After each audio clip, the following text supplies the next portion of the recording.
नमस्कार साथियों, स्वागत है आपका आरएचसी साइंस ट्यूशन क्लासेस के इस ऑनलाइन प्लेटफॉर्म पर। आज अपन पढ़ने वाले अध्याय 13 जिसका नाम है हमारा पर्यावरण। और जो ये चैप्टर है ये अपने पास है 5 नंबर का, यानी एग्जाम के अंदर जो ये हमारा पर्यावरण वाला जो चैप्टर है इसके अंदर से 5 नंबर के क्वेश्चन आने वाले हैं। ठीक है, बहुत दिनों से क्लास नहीं हो रही थी, आप सभी भी दीपावली की जो छुट्टियां मना रहे होंगे, तो मैं अब सभी से कहना चाहूँगा कि अब टाइम बहुत कम रह गया है। लगभग अपने पास 2 महीने का टाइम और है, ये समझो। ठीक है, और 2 महीने बाद यानी मार्च के अंदर तुम्हारे एग्जाम आ जाएगा, तो बहुत कम टाइम बचा है।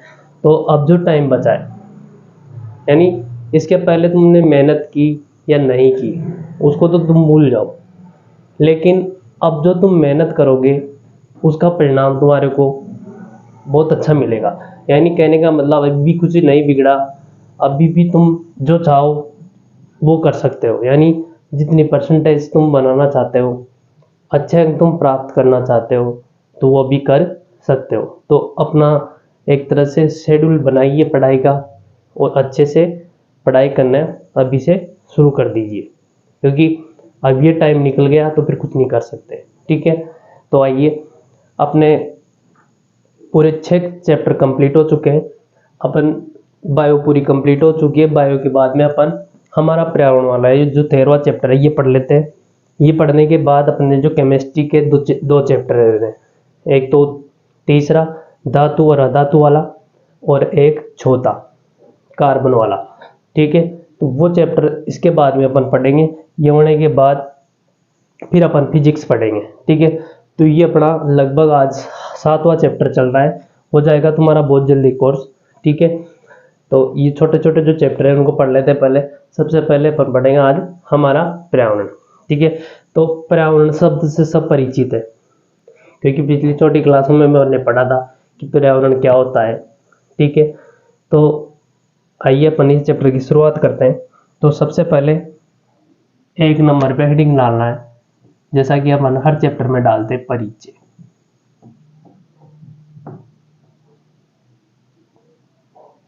परिचय डालो। परिचय डालने के बाद इसमें A नंबर की हेडिंग डालनी है पर्यावरण। ये ग्रीन पेन से डालना है तुम्हारे को, पर्यावरण। तो क्या होता है पर्यावरण? अपने जो चारों ओर का, यानी अपन जो क्षेत्र में रह रहे हैं, जहां पर रह रहे हैं, अपन कहाँ पर रह रहे हैं? पृथ्वी पर रह रहे हैं। ठीक है, अपन जैसे कोई जल में रह रहा है, ठीक है, कोई वायु में उड़ रहा है जैसे पक्षी उड़ते हैं। ठीक है, और अपन कहाँ पे रहते हैं? जमीन पे, जैसे मृदा यानी मिट्टी के ऊपर जो अपन रह रहे हैं। ठीक है, तो अपने जो चारों ओर का जो आवरण है, क्या है? आवरण। तो उस आवरण को अपन क्या बोलते हैं? पर्यावरण। ठीक है, यानी चारों ओर का जो आवरण हो क्या कहलाएगा? पर्यावरण। क्या कहलाएगा? पर्यावरण। ये है। ठीक है, तो ये पर्यावरण के अंदर लिखो। सबसे पहले लिखो हमारे चारों ओर का, हमारे चारों ओर का आवरण, हमारे चारों ओर का आवरण पर्यावरण कहलाता है। पर्यावरण कहलाता है। पर्यावरण कहलाता है। इसके बाद में अब ब्लैक पेन से हेडिंग डालनी है फर्स्ट नंबर की। इसके बाद में फर्स्ट नंबर की ब्लैक पेन से डालो जैव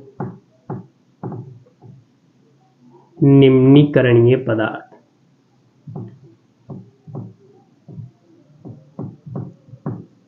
जैव निम्नीकरणीय पदार्थ।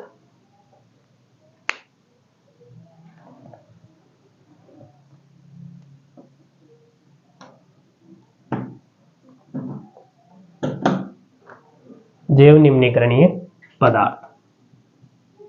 ठीक है। अब क्या होते हैं जैव निम्नीकरणीय पदार्थ? तो जैव निम्नीकरणीय पदार्थ, जैसे मैं एग्जांपल ले रहा हूं बेटा, एक ले रहा हूं मैं, जैसे ले रहा हूं मैं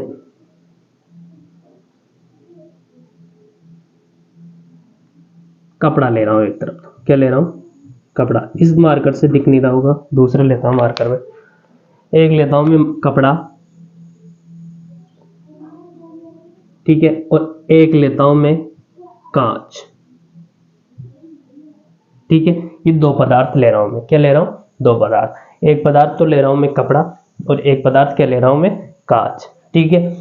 अब अगर ये कपड़ा है, इसके ऊपर अगर सूक्ष्म जीव क्रिया करें, यानी सूक्ष्म जीव अगर इसके ऊपर लगते हैं, किसके ऊपर, कपड़े के ऊपर, अगर कपड़े के ऊपर सूक्ष्म जीव लगते हैं, ठीक है, तो ये सूक्ष्म जीव क्या करेंगे, इस कपड़े को छोटे छोटे खंडों में क्या कर देंगे, विघटित कर देंगे। क्या कर देंगे, विघटित कर देंगे। तो उसको तो अपन क्या बोलेंगे, जैव निम्नीकरणीय पदार्थ। यानी ये जो कपड़ा है ये क्या कहलाएगा, अब जैव निम्नीकरणीय पदार्थ, ठीक है। अब सिंपल जी बात ये है कि कोई सा भी पदार्थ हो सकता है जो सूक्ष्म जीवों द्वारा क्या हो सकते हैं, विघटित हो सकते हैं, उनको अपन क्या बोलेंगे बेटा, जैव निम्नीकरणीय पदार्थ। आया समझ में? इसके बाद में बात आती है, दूसरा पदार्थ मैंने क्या लिया था, कांच। क्या लिया था, कांच। अब कांच की बात आती है, तो कांच क्या होता है, अगर इसकी सूक्ष्म जीवों से क्रिया करवाएंगे तो इसको सूक्ष्म जीव क्या नहीं कर पाएंगे, विघटित नहीं कर पाएंगे, ठीक है। अगर कोई भी पदार्थ हो, अगर इसको सूक्ष्म जीव विघटित नहीं कर पा रहे हैं, तो इसे अपन क्या बोलेंगे, अजैव निम्नीकरणीय पदार्थ। यानी जिस पर सूक्ष्म जीवों का कोई प्रभाव नहीं होता, उसे क्या बोलेंगे, अजैव निम्नीकरणीय पदार्थ।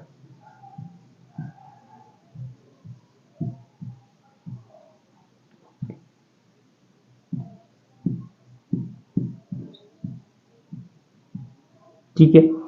अब बात आती है कि क्या जैव निम्नीकरणीय जो पदार्थ है उनसे पर्यावरण प्रदूषित होता है क्या?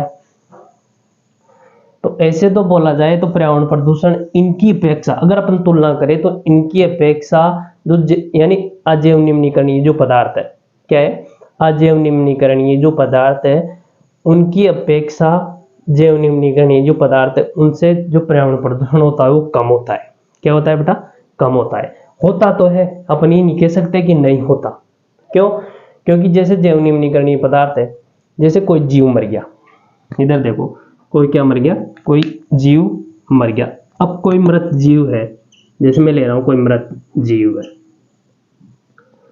अब ये मृत जीव है, तो ये मृत जीव भी क्या होते हैं, सूक्ष्म जीवों द्वारा विघटित होते हैं। क्या होते हैं, सूक्ष्म जीवों द्वारा विघटित होते हैं। अब ये सूक्ष्म जीव, ये मृत जो जीव है, ये सूक्ष्म जीवों द्वारा विघटित होगा, तो इससे क्या होगी, दुर्गंध भी फैलेगी।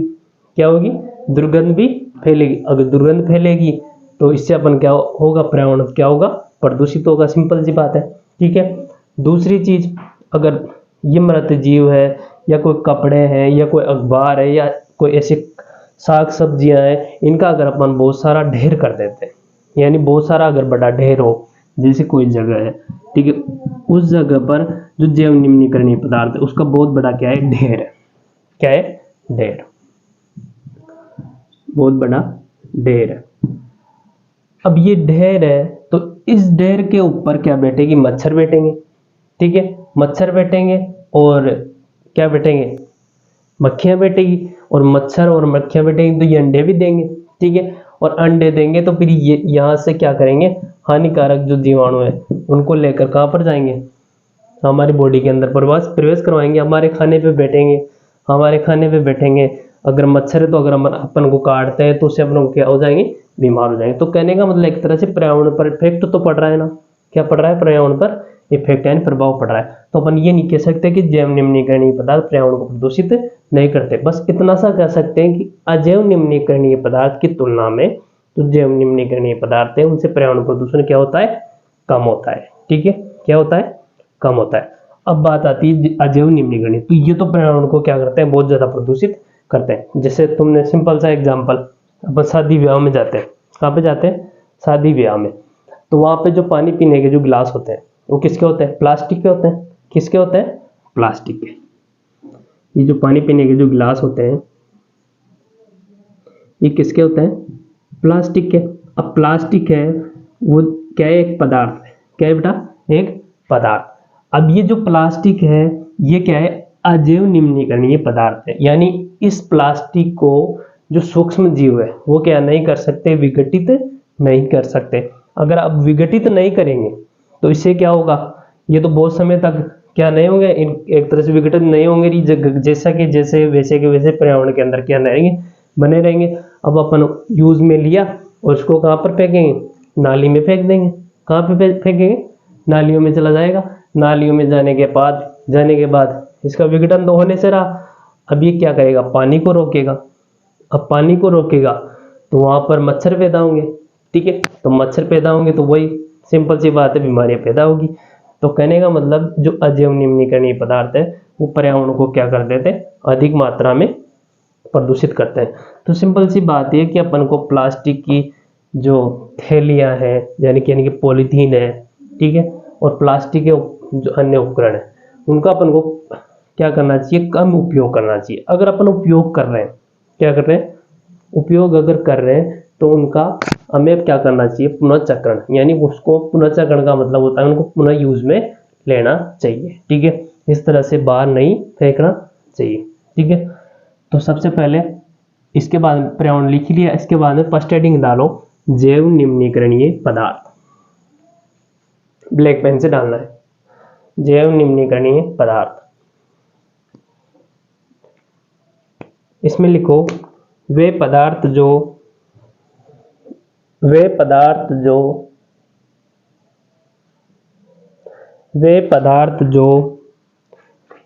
जैविक प्रक्रम द्वारा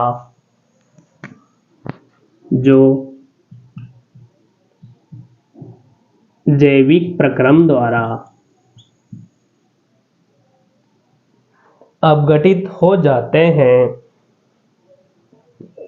जैविक प्रक्रम द्वारा अपघटित हो जाते हैं, जैव निम्नीकरणीय पदार्थ कहलाते हैं। जैव निम्नीकरणीय पदार्थ कहलाते हैं। इसके बाद में लिखो यह प्रक्रिया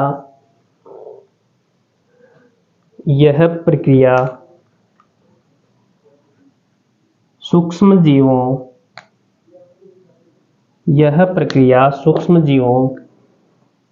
ब्रैकेट में लिख लेना कवक जीवाणु। यह प्रक्रिया सूक्ष्म जीवों ब्रैकेट में लिखना कवक जीवाणु ब्रैकेट बंद द्वारा संपन्न होती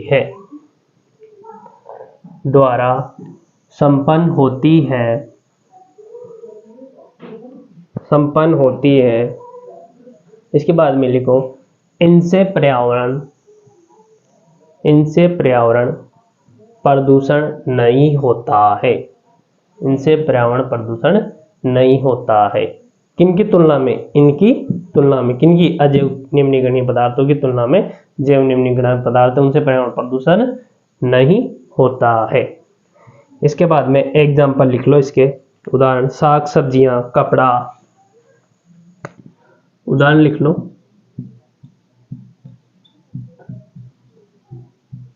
साग सब्जियां, कपड़ा, कागज आदि।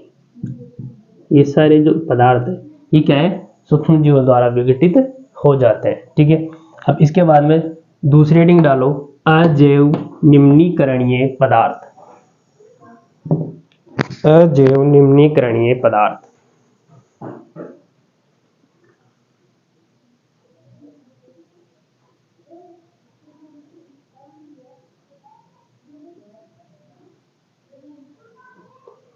अजैव निम्नीकरणीय पदार्थ डाल लिया। अब इसमें लिखो वे पदार्थ जो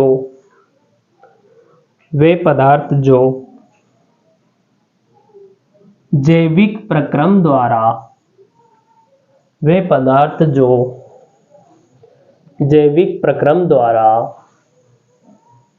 विघटित नहीं होते हैं। जैविक प्रक्रम द्वारा विघटित नहीं होते हैं। अजैव निम्नीकरणीय पदार्थ, अजैव निम्नीकरणीय पदार्थ कहलाते हैं। अजैव निम्नीकरणीय पदार्थ कहलाते हैं।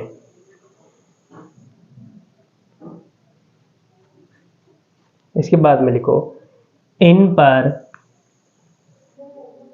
पर सूक्ष्म जीवों का, इन पर सूक्ष्म जीवों का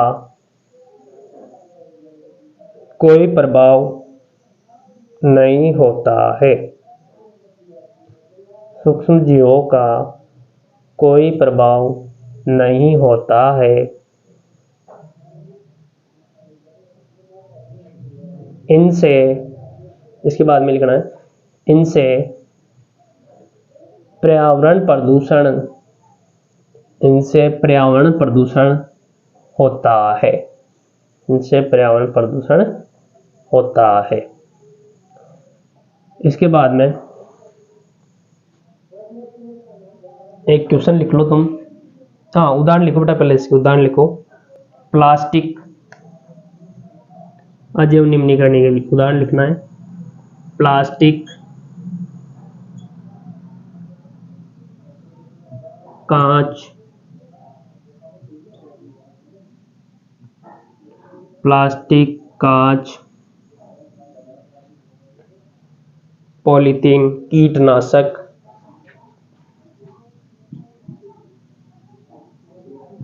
पॉलीथीन आ गया,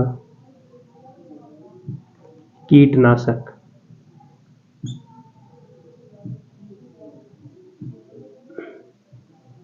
कीटनाशक जो अपन फसलों के ऊपर डालते हैं, किसके ऊपर डालते हैं? फसलों के ऊपर। तो वो फसलों के ऊपर जो कीटनाशक डालते हैं किसी कीट को समाप्त करने के लिए, तो ये जो कीटनाशक होते हैं वो क्या होते हैं? सूक्ष्म जीवों द्वारा विघटित नहीं हो सकते, यानी इनका विघटन नहीं होता है। ठीक है, अब एक क्वेश्चन लिख लो तुम, तुम्हारे को घर से करना है, खुद करना है ये, जैसे एग्जाम में पूछ ले तुम्हारे को। तो लिखो एक क्वेश्चन नीचे लाइन छोड़ के लिखो, जैव निम्नीकरणीय,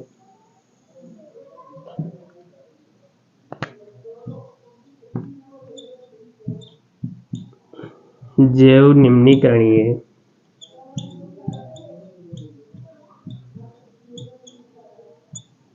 तथा अजैव निम्नीकरणीय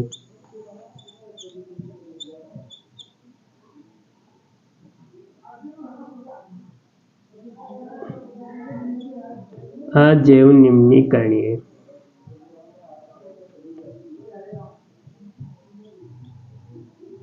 पदार्थ में, पदार्थ की जगह पदार्थों करना होता है, पदार्थों में दो अंतर लिखिए।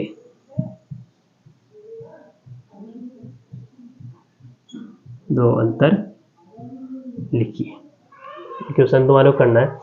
अब इसके बाद में अपने बुक के क्वेश्चन है, पेज नंबर, जिसके पास पुरानी बुक है, जिसके पास पुरानी बुक है वो तो पेज नंबर निकालो 295, पेज नंबर निकालो 295। और जिसके पास नई वाली बुक है जिसके अंदर 13 ही चैप्टर है, कौन से चैप्टर है? 13 ही, तो उनको निकालना है पेज नंबर 236, पेज नंबर 236। यहाँ पे नीले वाले जो क्वेश्चन दे रखे हैं, ये देखो, ये वाले जो क्वेश्चन दे रखे हैं, ठीक है, नीले वाले, तो ये निकालो, ये निकालो, ये करवा देता हूं इनके पहले। ये क्वेश्चन की जगह छोड़ देना, ये तुम्हारे को करना है।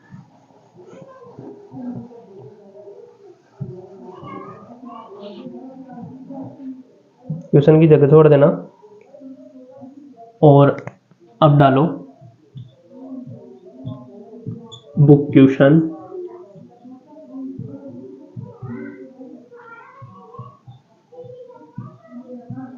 पेज नंबर 295, जिसके पास नहीं है उसके 236, पेज नंबर 236। ठीक है, तो वो अपने हिसाब से देख लेना, जिसके पास पुरानी करेंसी है वो। ठीक है, इसके बाद में इसमें 3 क्वेश्चन दे रखे हैं नीले वाले।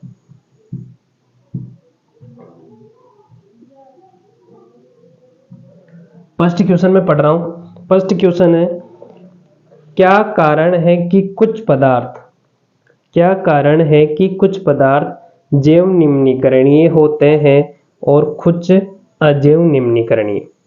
तो सिंपल सी बात है कि जो पदार्थ सूक्ष्म जीवों द्वारा विघटित हो जाते हैं वो क्या कहलाते हैं, जैव निम्नीकरणीय, और जो सूक्ष्म जीवों द्वारा विघटित नहीं होते वो क्या कहलाते हैं, अजैव निम्नीकरणीय। ठीक है, तो इसका आंसर लिख लो। इसका आंसर लिखो फर्स्ट का, क्योंकि सभी पदार्थों पर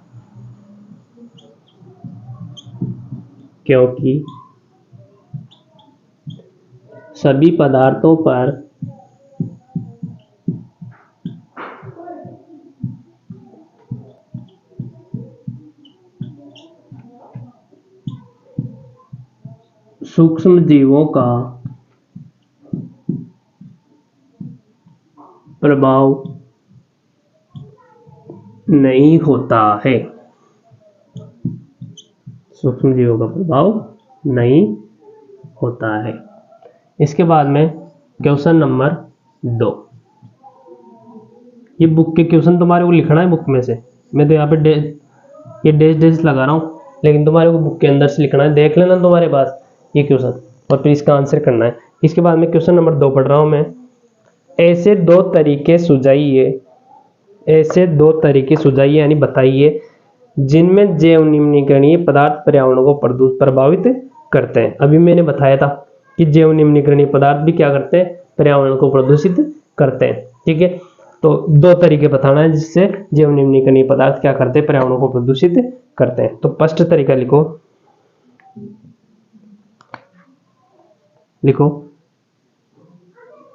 2 तरीके निम्न है।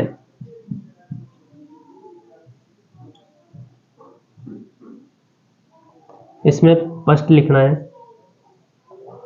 लिखना है इन पदार्थों के अपघटन से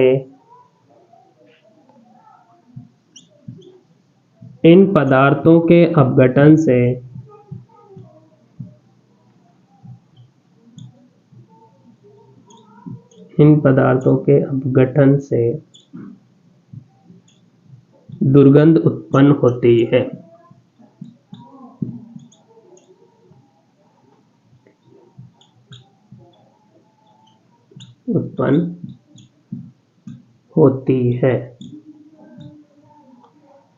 इन पदार्थों के अपघटन से दुर्गंध उत्पन्न होती है। इसके बाद दूसरा लिखा है इन पदार्थों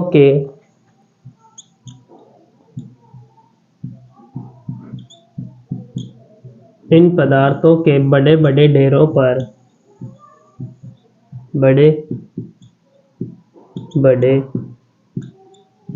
पर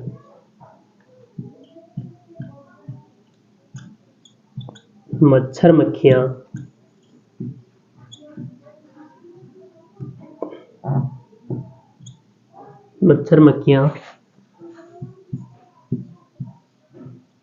बैठती है और अंडे देती है, जिससे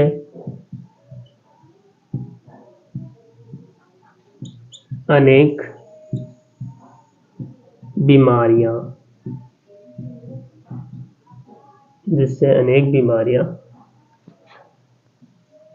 उत्पन्न होती है।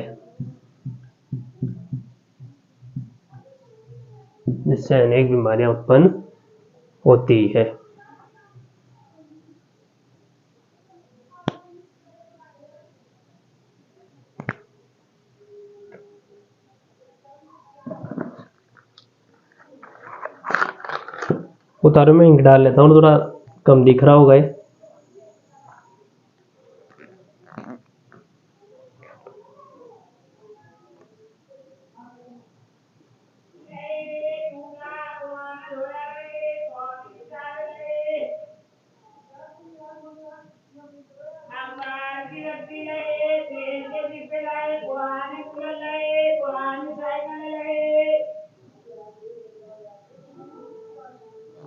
इसके बाद में क्वेश्चन नंबर 3।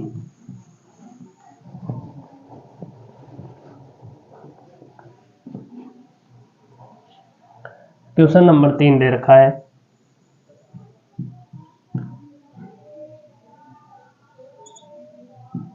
क्वेश्चन नंबर 3 दे रखा है अपने पास, ऐसे दो तरीके बताइए जिनसे अजैव निम्नीकरणीय पदार्थ पर्यावरण को क्या करते हैं, प्रभावित करते हैं। ऐसे दो तरीके बताइए जिनसे अजैव निम्नीकरणीय पदार्थ पर्यावरण को प्रदूषित यानी प्रभावित करते हैं। ठीक है, तो इसमें लिखो, ऐसे दो तरीके निम्न हैं, ऐसे दो तरीके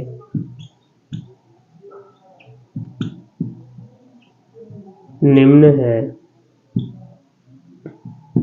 फर्स्ट लिखो, मैं बोल के लिखवा रहा हूं, लिखो प्लास्टिक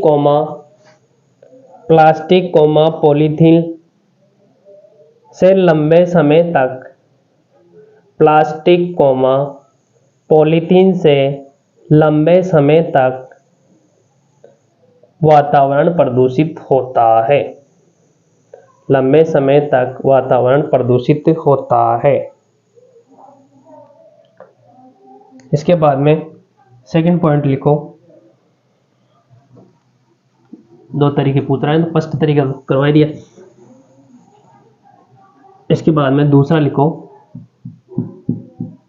दूसरा है अपने पास कीटनाशक कोमा पीड़कनाशक, कीटनाशक कोमा पीड़कनाशक विभिन्न प्रकार के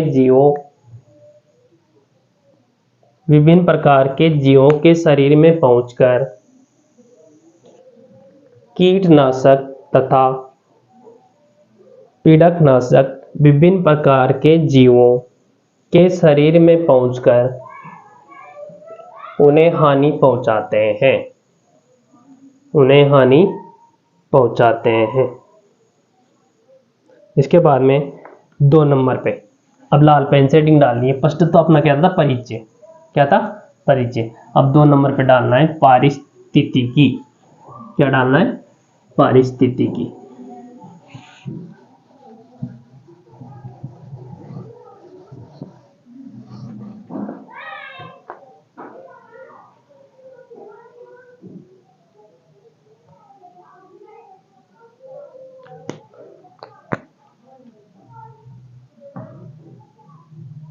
पारिस्थितिकी ब्रैकेट में इकोलॉजी भी लिख लेना, ECOLOGY, इकोलॉजी।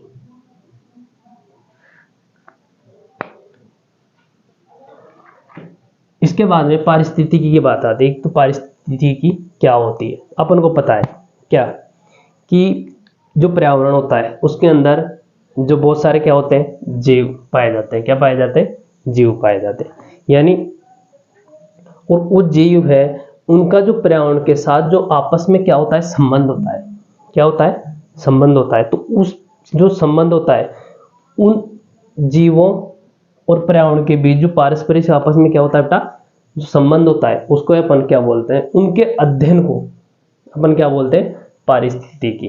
क्या बोलते हैं, पारिस्थितिकी। जैसे सिंपल सा एग्जांपल अपन मनुष्य का ले लेते हैं। अपन क्या है, एक जीव है, क्या है, जीव। अब अपन पर्यावरण के साथ जुड़े हुए हैं। अपन पर्यावरण से क्या ले रहे हैं, वायु, शुद्ध वायु, ऑक्सीजन ले रहे हैं। तो एक तरह से अपना और पर्यावरण का क्या मिल रखा है आपस में, एक तरह से संबंध, यानी पारस्परिक क्या है, संबंध है। और इन संबंधों का विज्ञान की जिस शाखा के अंदर अध्ययन किया जाता है, क्या किया जाता है, अध्ययन किया जाता है, उसको अपन बोलते हैं पारिस्थितिकी या इकोलॉजी। क्या बोलते हैं, पारिस्थितिकी या इकोलॉजी। ठीक है, तो इसमें लिखो जीवों तथा उनके पर्यावरण के पारस्परिक जीवों तथा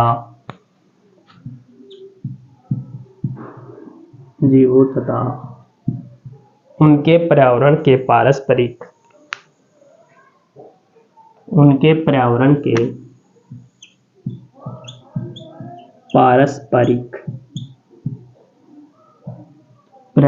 पारस्परिक संबंधों के अध्ययन को पारिस्थितिकी कहते हैं। आया समझ में? यानी जीव और पर्यावरण का जो पारस्परिक क्या होता है, पारस्परिक जो संबंध होता है उसको उनका जिस विज्ञान की जिस शाखा के अंदर क्या किया जाता है, अध्ययन किया जाता है, उसको अपन क्या बोलते हैं, इकोलॉजी। इसके बाद में अब रेड पेन से हेडिंग डालनी है 3 नंबर पे। 3 नंबर पे रेड पेन से हेडिंग डालो, पारितंत्र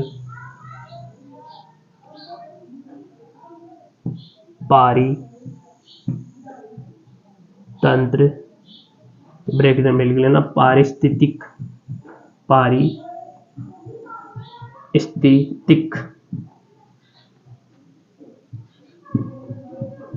तंत्र। अब ये क्या होता है, पारितंत्र क्या होता है, पारिस्थितिक तंत्र क्या होता है? ठीक है, तो सिंपल सा एग्जांपल लेता हूं मैं एक बगीचे का। किसका एग्जांपल लेता हूं? एक बगीचे का। ठीक है, अब जैसे मैं मान रहा हूं कि ये बगीचा, ये क्या है अपने पास, बगीचा। अब इस बगीचे के अंदर अलग अलग प्रकार के पेड़ पौधे भी होंगे। क्या होंगे? अलग अलग प्रकार के पेड़ पौधे भी होंगे, चमेली के भी होंगे, गुलाब के भी होंगे, वहां पे घास भी होगी। ठीक है, यानी बहुत सारे प्रकार के इस गार्डन के अंदर क्या होंगे, पौधे भी होंगे। ठीक है, ये इस प्रकार से यहाँ पे क्या होगी, घास भी होगी। ठीक है, अब साथ ही साथ यहाँ पर क्या होगा, यहाँ पर कुछ छोटे मोटे कीट भी होंगे ना, जैसे मेंढक हो गया। ठीक है, ये अपने पास जैसे मेंढक हो गया। ठीक है, यहाँ पे टिड्डा, जिसे अपन बोलते हैं राम जी का घोड़ा सिंपल सी भाषा में। ठीक है, टिड्डा। ठीक है, और अन्य सूक्ष्म छोटे छोटे कीट। ठीक है, जो कहाँ पर रहेंगे, गार्डन में रहेंगे। कहाँ पर रहेंगे, गार्डन में। ठीक है, अब बात आती है, ठीक है, अब ये जो कीट है ये क्या करेंगे, सबसे पहले तुम पेड़ पौधों का एग्जांपल लो। ठीक है, अब अपन को पता है क्या कि पेड़ पौधे जो होते हैं वो प्रकाश संश्लेषण की क्रिया से क्या करेंगे, अपना भोजन क्या कर लेंगे, स्वयं बना लेंगे। अब ये स्वयं बनाएंगे। ठीक है, दूसरी चीज ये कहां से बनाएंगे, ये सूर्य से प्रकाश लेंगे। क्या लेंगे, सूर्य से प्रकाश लेंगे। ठीक है, और मृदा से क्या लेंगे, जल लेंगे। तो यहाँ पर जल, सूर्य का प्रकाश हो गया, और वायु भी चाहिए। क्या चाहिए, वायु, जो कार्बन डाइऑक्साइड ग्रहण करेंगे वायुमंडल से। ठीक है, तो वायुमंडल से वायु भी चाहिए इनको। क्या चाहिए, वायु। ठीक है, तो ये सारी चीजें एक तरह से अजैव घटक, और एक होता है जैव घटक। क्या होता है, जैव घटक। अब जैव घटक क्या होते हैं, जैव घटक के अंदर पेड़ पौधे आ गए, जिसके अंदर जीव यानी सभी समस्त निर्जीव पदार्थ क्या कहलाते हैं अपने पास, जैव घटक। तो अब इसके अंदर निर्जीव पदार्थ कौन कौन से, जैसे यहाँ पर पेड़ पौधे हो गए। क्यों, पेड़ पौधे क्या करते हैं, प्रकाश संश्लेषण की क्रिया से अपना भोजन स्वयं बनाते हैं, श्वसन की क्रिया करते हैं, तो इनको अपन क्या बोलते हैं, सजीव की कैटेगरी में रखते हैं। ठीक है, यहाँ पे मेंढक हो गया, यहाँ पे टिड्डा हो गया, तो ये किसके अंदर आएंगे, जैव घटक के अंदर आएंगे। तो ये जैव घटक भी कहाँ पर पाए जाएंगे, इस गार्डन के अंदर पाए जाएंगे। ठीक है, अजैव घटक के अंदर जैसे वायु हो गई, मृदा हो गई, मृदा भी तो चाहिए ना, मृदा हो गई, प्रकाश हो गया। ठीक है, क्या हो गया, प्रकाश हो गया सूर्य का। ठीक है, तो ये जैव और अजैव घटक किसके अंदर पाए जा रहे हैं, इस गार्डन के अंदर। किसके अंदर पाए जा रहे हैं, गार्डन के। तो अब ये क्या करते हैं, आपस में एक दूसरे से पे डिपेंड होते हैं। क्या करते हैं, एक दूसरे पे डिपेंड होते हैं अपने आहार के लिए। टिड्डा किसको खाएगा, पेड़ पौधों को खाएगा, पेड़ पौधों से अपना भोजन ग्रहण करेगा, क्योंकि जिंदा रहना है इसको, तो ये क्या करेगा, भोजन तो ग्रहण करना ही पड़ेगा। और भोजन ग्रहण करने के लिए किसी ना किसी दूसरे जीव पर क्या होता है, डिपेंड, यानी दूसरे जीवों पर क्या होता है, निर्भर रहता है। ठीक है, तो अब बात आती है पारितंत्र की। तो ये जो गार्डन है बेटा, ये सभी जैव और अजैव घटकों का जो ये क्या है, एक तरह से पारितंत्र है। यानी गार्डन को अपन क्या बोलते हैं, पारितंत्र बोलते हैं। क्या बोलते हैं, पारितंत्र। इसी प्रकार से ये तो कृत्रिम है, क्योंकि गार्डन जो अपन बनाते हैं, क्या बनाते हैं, गार्डन जो अपन बनाते हैं वो क्या कहलाता है, कृत्रिम। सिंपल सी बात है, मनुष्य द्वारा गार्डन बनाए जाते हैं। बात आती है खेतों की, तो खेत भी किसके द्वारा बनाए जाते हैं, मनुष्य के द्वारा बनाए जाते हैं। तो ये तो क्या कहलाते हैं, कृत्रिम। एक तरह से कृत्रिम पारितंत्र हो गया। लेकिन पारितंत्र तो आया ना समझ में, ठीक है। इसके बाद में आती है जैसे कोई जंगल हो गया, क्या हो गया, जंगल। तो वहां पर भी बहुत सारे जीव जंतु पाए जाएंगे। क्या पाए जाएंगे, बहुत सारे जीव जंतु पाए जाएंगे, ठीक है। वहां पे भी पेड़ पौधे पाए जाएंगे। तो वो वहां का क्या हो गया, एक तरह से पारितंत्र हो गया। तो उसे अपन क्या बोलते हैं, प्राकृतिक पारितंत्र। क्या बोलते हैं बेटा, प्राकृतिक पारितंत्र, ठीक है। तो एक तरह से सिंपल भाषा में क्या कहा जाए कि संपूर्ण प्रकृति को अपन क्या बोल सकते हैं, पारितंत्र बोल सकते हैं। क्या बोल सकते हैं, पारितंत्र, ठीक है। सिंपल भाषा में बात करें तो संपूर्ण प्रकृति क्या है, पारितंत्र। क्या है, पारितंत्र। इस पारितंत्र शब्द का सर्वप्रथम प्रयोग एक वैज्ञानिक थे बेटा, जिनका नाम था टेंसले। क्या नाम था, टेंसले। इन टेंसले नामक वैज्ञानिक ने 1935 ईस्वी में 1935 ईस्वी में किस शब्द का प्रयोग किया था, पारितंत्र का। कौन से शब्द का, पारितंत्र का, ठीक है। तो इस पारितंत्र शब्द का प्रयोग कौन से वैज्ञानिक ने किया, टेंसले ने। कौन से वैज्ञानिक ने, टेंसले ने। कब किया, 1935 में सबसे पहले, ठीक है। बात आती है, तो आ गया समझ में पारितंत्र क्या होता है, ठीक है। अब पारितंत्र के अंदर लिखो, नीले पेन से लिखना है, नीचे से लिखो। किसी क्षेत्र की जलवायु और अजैविक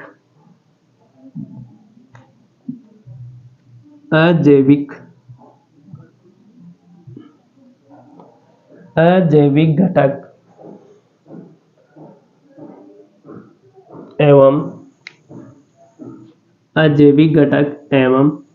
जैविक घटक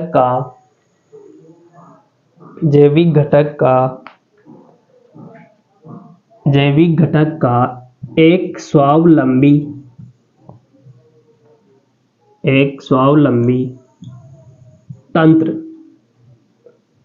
स्वावलंबी तंत्र पारितंत्र कहलाता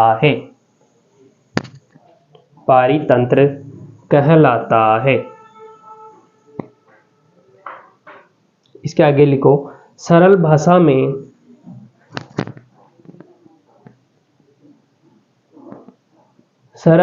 में संपूर्ण प्रकृति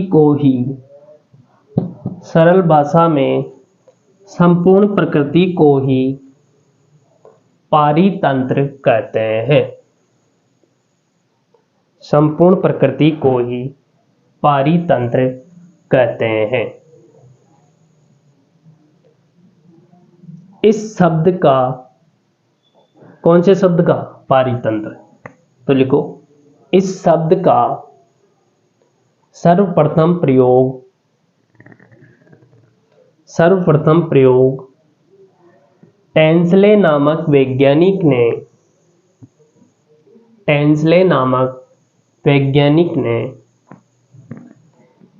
1935 ईस्वी में किया था। 1935 ईस्वी में किया था। 1935 ईस्वी में किया था। इसके बाद में अब ग्रीन पेन से हेडिंग डालनी है, लाइन छोड़ के ए नंबर पे। पारितंत्र की संरचना।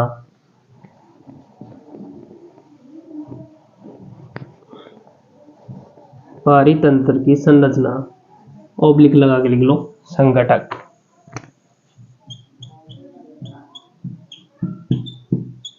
पारितंत्र की संरचना ओब्लिक संगठक।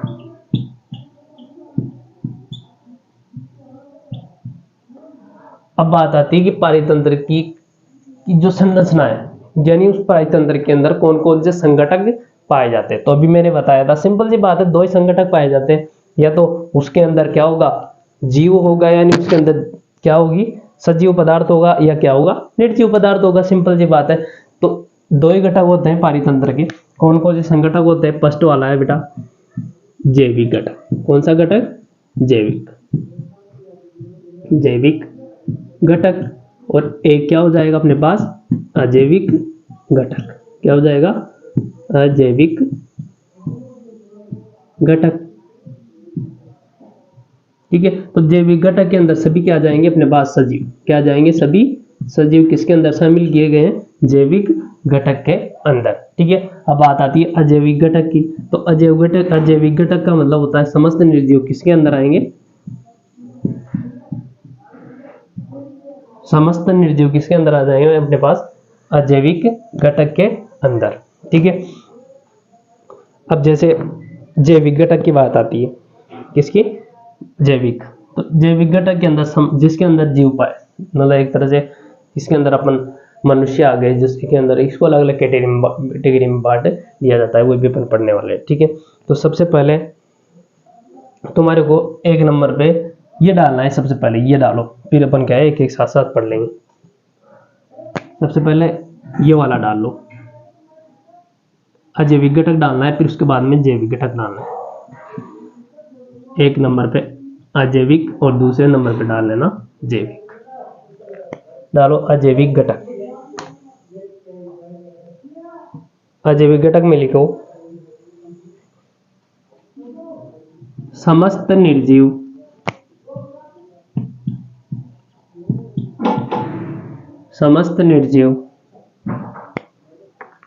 पदार्थ पारितंत्र के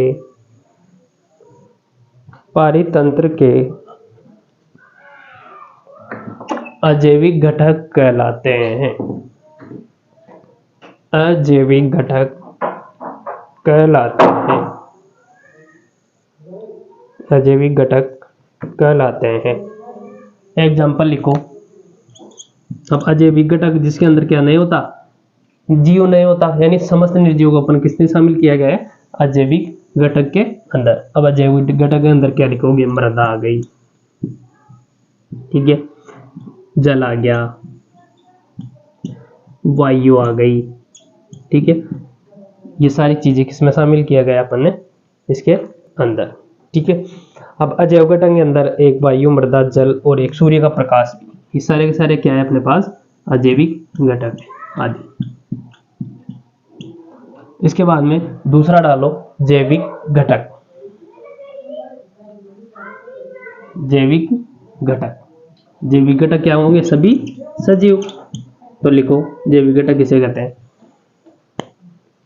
लिखो समस्त सजीव पदार्थ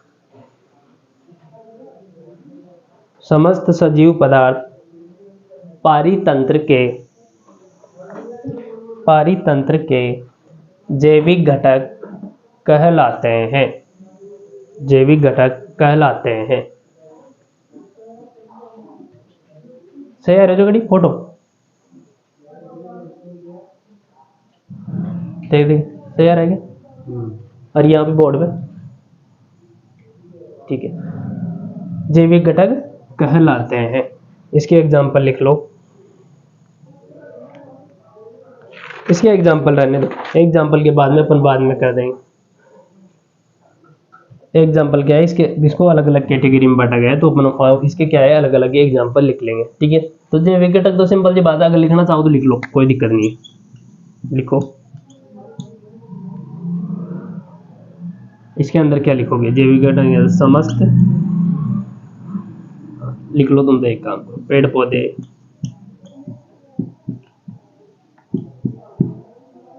पौधे, कीट,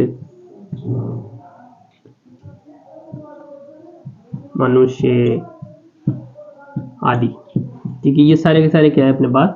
सजीव। ठीक है। अब इसके बाद में पैराग्राफ चेंज करके लिखो, या लाइन छोड़ के एरो लगा के लिख लो, लाइन छोड़ के और एरो लगा के लिख लो। जीवन निर्वाह के आधार पर, जीवन निर्वाह के आधार पर इन्हें 3 भागों में बांटा गया है। किन्हें? जैविक घटकों को, एरो लगा के लिख लो। जीवन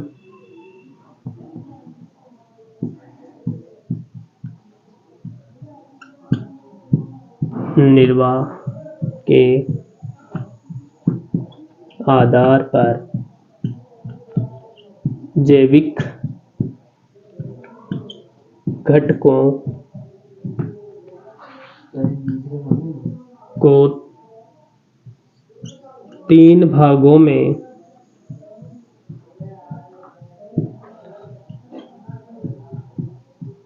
बांटा गया है।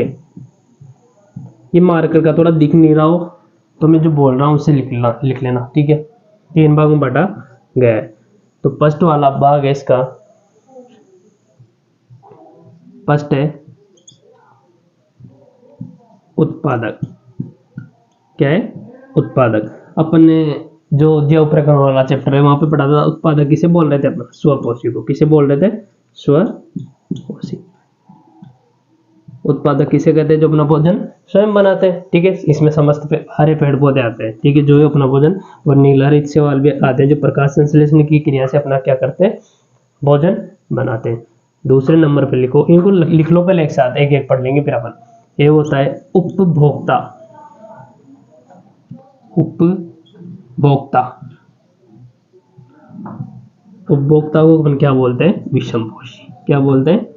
विषमपोषी। जो दूसरे जीवों से भोजन ग्रहण करता है उसको अपन क्या बोलते हैं? विषमपोषी, यानी उपभोक्ता, ठीक है। अब तीसरी बात आती है अपघटक जीव।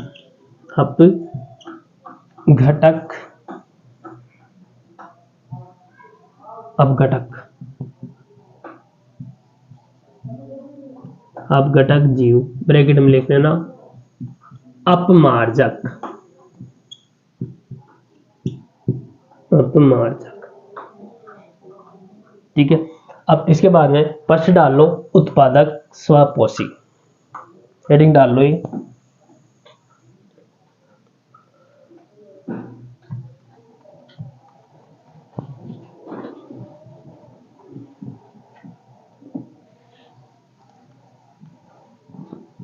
उत्पादक स्वपोषी हेडिंग डालो और इसमें लिखो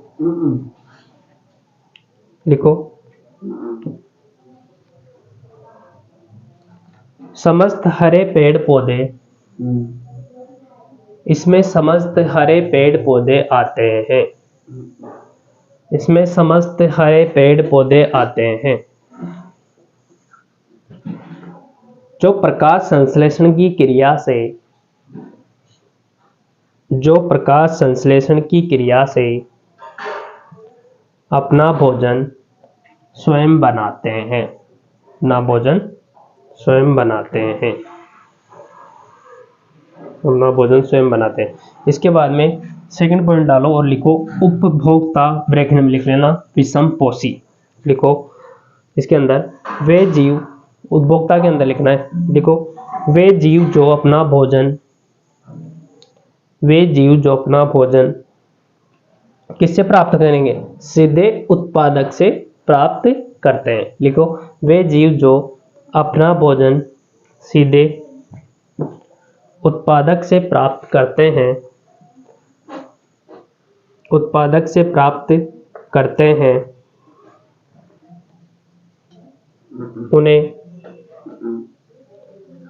उन्हें उपभोक्ता कहते हैं। उन्हें उपभोक्ता कहते हैं। उन्हें उपभोक्ता कहते हैं। अभी जो ये उपभोक्ता है, इधर देखो बेटा, उपभोक्ता क्या होंगे? जो उत्पादकों से भोजन प्राप्त करेंगे, ठीक है। तो इनको भी जो उपभोक्ता उसको 4 श्रेणी में बांटा गया है, कितने श्रेणी में बांटा गया है?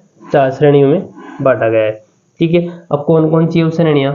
ठीक है, अब 4 श्रेणियां वो है, जैसे मानो इसके अंदर विषमपोषी के अंदर अपन ने पढ़ा था शाकाहारी भी होते हैं, मांसाहारी भी होते हैं, ठीक है, परजीवी भी होते हैं, सर्वहारी सर्वभक्षी भी होते हैं। ठीक है, ये चीजें अपन ने पढ़ी थी ना, तो इसको अलग अलग कैटेगरी में बांटा गया है। ठीक है, तो पैराग्राफ चेंज करके लिखो,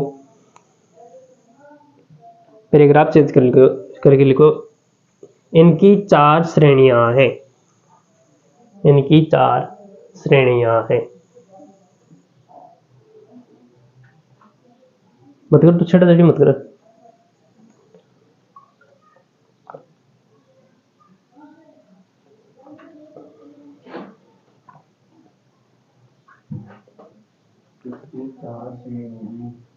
इसकी 4 श्रेणियां हैं।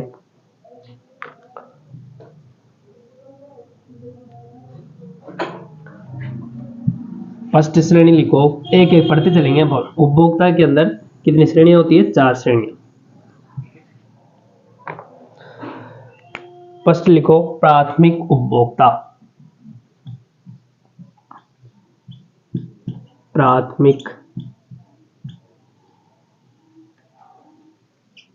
उपभोक्ता।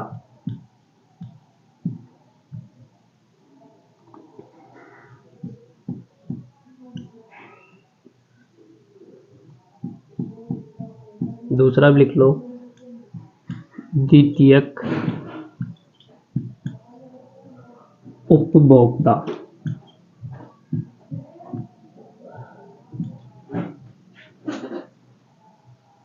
तीसरा लिख लो तृतीयक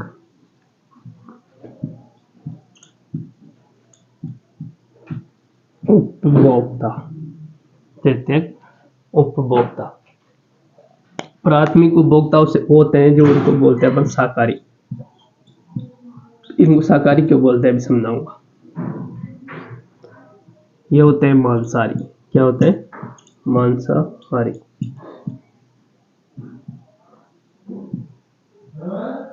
इसके बाद में ये होते हैं उच्च मांसाहारी, उच्च मांसाहारी, उच्च मांसाहारी।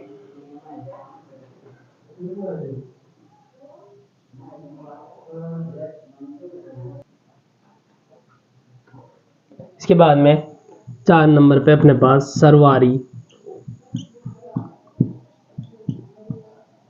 या सर्वभक्षी, सर्वहारी या सर्वभक्षी।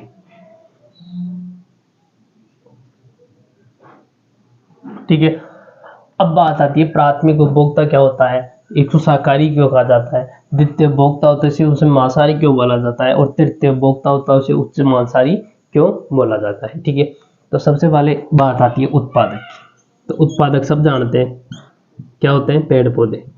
इसको बोलते हैं पेड़ पौधे, जो प्रकाश संश्लेषण की क्रिया से अपना भोजन क्या करते हैं? बनाते हैं।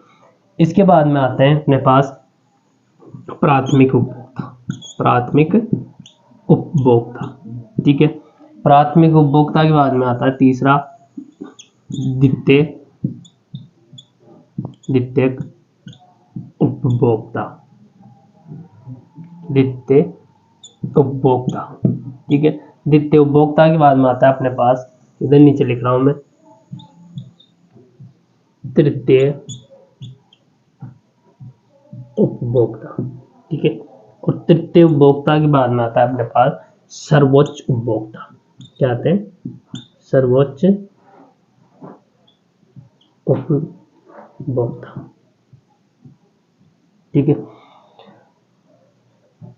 अब बात आती है उत्पादक की। ठीक है, तो उत्पादक किसे कहेंगे अपन? पेड़ पौधों को। किसे कहेंगे? पेड़ पौधों। अब पेड़ पौधों से जो भोजन प्राप्त करेगा, पेड़ पौधों से जो भोजन प्राप्त करेगा उनको तो बोलेंगे अपन प्राथमिक उपभोक्ता। क्या बोलेंगे? प्राथमिक उपभोक्ता। और जो प्राथमिक उपभोक्ता से भोजन प्राप्त करेगा उनको बोलेंगे अपन द्वितीय उपभोक्ता। क्या बोलेंगे? द्वितीय उपभोक्ता। ठीक है, और जो द्वितीय उपभोक्ता से भोजन प्राप्त करेगा उसे बोलेंगे अपन तृतीय उपभोक्ता। क्या बोलेंगे? तृतीय उपभोक्ता। ठीक है, इसके बाद में आती है सर्वोच्च उपभोक्ता। तो सर्वोच्च उपभोक्ता किसे बोलेंगे अपन, जो इसके पहले वाला जो उपभोक्ता होगा, इससे पहले वाला, इसके अंदर कौन सा है, तृतीय उपभोक्ता। तो जो तृतीय उपभोक्ता से भोजन प्राप्त कर रहा है तो उसको अपन क्या बोल देंगे, सर्वोच्च उपभोक्ता। तो सर्वोच्च उपभोक्ता अगर 3 श्रेणी की चेन है तो सर्वोच्च उपभोक्ता वही होगा जो लास्ट में क्या कर रहा है, भोजन ग्रहण कर रहा है। ठीक है, अब बात आती है तृतीय उपभोक्ता। यहां तक समझ में आ गया, 3 उपभोक्ता। अब इसके बाद में अपना 4 नंबर है यहाँ पे सर्वहारी या सर्वभक्षी। तो ये क्या होता है, तो सर्वहारी और सर्वभक्षी अपन उसे बोलेंगे जो शाकाहारी और मांसाहारी दोनों होते हैं। तो प्राथमिक उपभोक्ता क्या होते हैं अपने पास, शाकाहारी, क्या होते हैं, शाकाहारी। ठीक है, और द्वितीय उपभोक्ता क्या बोल रहे हैं अपन, मांसाहारी। क्या बोल रहे हैं, मांसाहारी। अब बात आती है मनुष्य की, किसकी, मनुष्य की। तो मनुष्य क्या कर सकता है, तो मनुष्य क्या होता है, ये द्वितीय उपभोक्ता यानी मांसाहारी, ये द्वितीय उपभोक्ता से भी भोजन प्राप्त कर सकता है और जो ये उत्पादक है वहां से भी भोजन प्राप्त कर सकता है। यानी जो मनुष्य है वो शाकाहारी और मांसाहारी दोनों होता है, तो उसको अपन क्या बोलते हैं, सर्वहारी या सर्वभक्षी। ठीक है, तो सबसे पहले टेक्निक डालो, नीले पेन से लिखना है बेटा, प्राथमिक उपभोक्ता, ब्रैकेट में लिख लो शाकाहारी, शाकाहारी लिखो इसमें, वे जीव जो अपना भोजन, वे जीव जो अपना भोजन सीधे ही उत्पादकों से प्राप्त करते हैं, सीधे ही उत्पादकों से प्राप्त करते हैं, सीधे ही उत्पादकों से प्राप्त करते हैं, उन्हें प्राथमिक उपभोक्ता कहते हैं, उन्हें प्राथमिक उपभोक्ता कहते हैं। उदाहरण लिख लो इसके प्राथमिक उपभोक्ता के, कीट, कीट, कीट के ब्रैकेट में लिख लेना टिड्डा। टिड्डा सब जानते हो, किसे बोलते हैं अपनी देसी भाषा में, राम जी का घोड़ा। इसके बाद में कोमा लगा के लिखो, चूहा, चूहा, कोमा खरगोश, कोमा खरगोश। इसके बाद में अब डालो द्वितीयक उपभोक्ता या ब्रैकेट में लिख लेना मांसाहारी। द्वितीय उपभोक्ता किसे बोलेंगे, आप किसे बोलेंगे, प्राथमिक उपभोक्ता किसे बोल रहे थे, जो उत्पादकों से भोजन प्राप्त कर रहा था उसको अपन क्या बोल रहे थे, प्राथमिक उपभोक्ता। अब द्वितीय उपभोक्ता किसे बोलेंगे, जो प्राथमिक उपभोक्ता से क्या करेंगे, भोजन प्राप्त करेंगे, उनको क्या बोलेंगे अपन, द्वितीय उपभोक्ता। तो लिखो द्वितीय उपभोक्ता में, वे जीव जो, वे जीव जो अपना भोजन, वे जीव जो अपना भोजन प्राथमिक उपभोक्ता से प्राप्त करते हैं,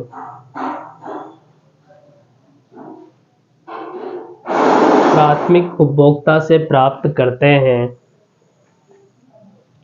द्वितीय उपभोक्ता कहलाते हैं, द्वितीय उपभोक्ता कहलाते हैं। इसके एग्जांपल लिख लो, मेंढक, मेंढक कोमा छिपकली, मेंढक कोमा छिपकली। इसके बाद में तीसरा लिखो तृतीयक उपभोक्ता, ब्रैकेट में लिख लेना उच्च मांसाहारी। अब तृतीय उपभोक्ता किसे बोलेंगे, जो द्वितीय उपभोक्ता से भोजन प्राप्त करेंगे। लिखो, वे जीव जो, वे जीव जो द्वितीयक उपभोक्ता से भोजन प्राप्त करते हैं, द्वितीयक उपभोक्ता से भोजन प्राप्त करते हैं, तृतीयक उपभोक्ता कहलाते हैं, तृतीयक उपभोक्ता कहलाते हैं। ये सर्वोच्च उपभोक्ता मैंने इसलिए लिखा है, ये अपन में इसके बारे में नहीं लिखवा रहा, लेकिन तो समझ लो सर्वोच्च उपभोक्ता वो होगा जो लास्ट, जिसको कोई खा नहीं सकता, यानी सर्वोच्च उपभोक्ता से कोई भी भोजन प्राप्त नहीं कर सकता, उसको अपन क्या बोलेंगे, सर्वोच्च उपभोक्ता। वो कितने श्रेणी की चेन हो सकती है अभी आगे अपन समझेंगे। इसके बाद में 4 पॉइंट डालो, एग्जाम्पल लिख लो, एक बार एग्जाम्पल लिख लो तृतीय उपभोक्ता के। तृतीय उपभोक्ता के एग्जाम्पल लिखो, शेर कोमा बाघ कोमा चीता कोमा बाज। शेर कोमा चीता कोमा बाघ कोमा बाज आदि। अब इसके बाद में 4 पॉइंट डालो, सर्वहारी ऑब्लिक सर्वभक्षी। देखो, वे जीव जो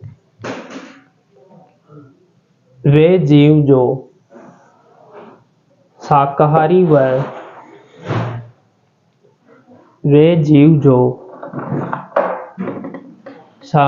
व मांसाहारी दोनों होते हैं। शाकाहारी व मांसाहारी दोनों होते हैं, सर्वहारी या सर्वभक्षी कहलाते हैं। सर्वहारी या सर्वभक्षी कहलाते हैं। एग्जाम्पल लिख लो इसमें, सर्वहारी सर्वभक्षी में, मानव कोमा कुत्ता कोमा बिल्ली। सर्वहारी के एग्जाम्पल लिखना है, मानव कोमा बिल्ली कोमा कुत्ता आदि।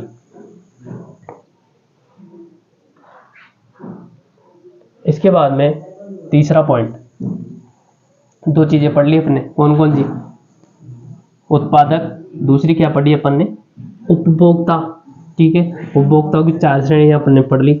अब इसके बाद में जो 4 वाला तीसरा पॉइंट था अपने पास, अपघटक जीव या अपमार्जक। अपघटक जीव या अपमार्जक। तो अपघटक जीव और अपमार्जक अपन किसे बोलेंगे,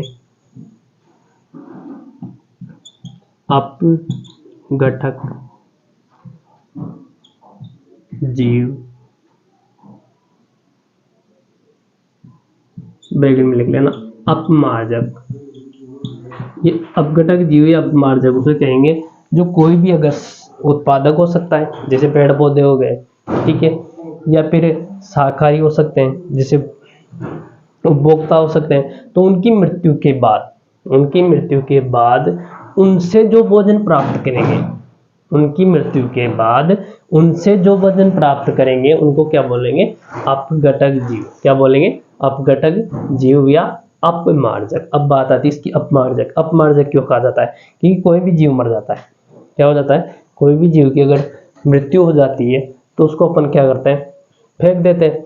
अब उसको फेंक देंगे, जैसे कोई जीव मर गया, क्या मर गया, कोई जीव मर गया, तो वो जीव मरने के बाद अपन वो बाहर डाल जाते हैं, उसको डालने के बाद उस पर क्या होंगे, सूक्ष्म जीव, क्या सूक्ष्म जीव, जैसे कवक और जीवाणु, वो क्या करेंगे बेटा, उस पर क्रिया करेंगे, उसको क्या करेंगे, अपघटन, यानी उसको अपघटित करना स्टार्ट कर देंगे। और एक समय ऐसा आएगा वो जो मृत जीव है वो पूरा क्या हो जाएगा, विलुप्त। क्या हो जाएगा, विलुप्त हो जाएगा, यानी उसको वो कहाँ पर चला जाएगा, विघटित होकर मृदा में मिल जाएगा। और जो पेड़ पौधे होते हैं वो उसको क्या कर लेंगे, अवशोषण कर लेंगे, ऊर्जा प्राप्ति और भोजन प्राप्त बनाने के लिए काम में ले लेंगे।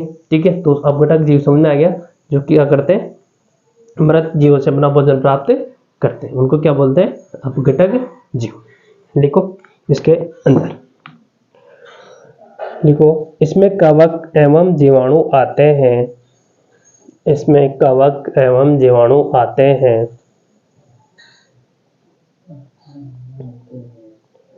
जो मृत जीवों का अपघटन करते हैं, जो मृत जीवों का अपघटन करते हैं,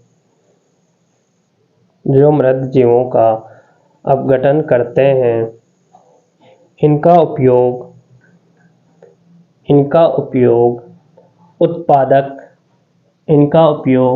उत्पादक भोजन निर्माण में करते हैं। इनका उपयोग उत्पादक भोजन निर्माण में करते हैं। तो आई होप आज की क्लास अच्छे से समझ में आई होगी। ठीक है, इसके बाद में अपन जो कल टॉपिक पढ़ेंगे, यानी जो अपनी नेक्स्ट जो क्लास होगी उसके अंदर 4 नंबर पे हेडिंग डाल लो तुम आज ही, फिर हम पढ़ेंगे आहार श्रृंखला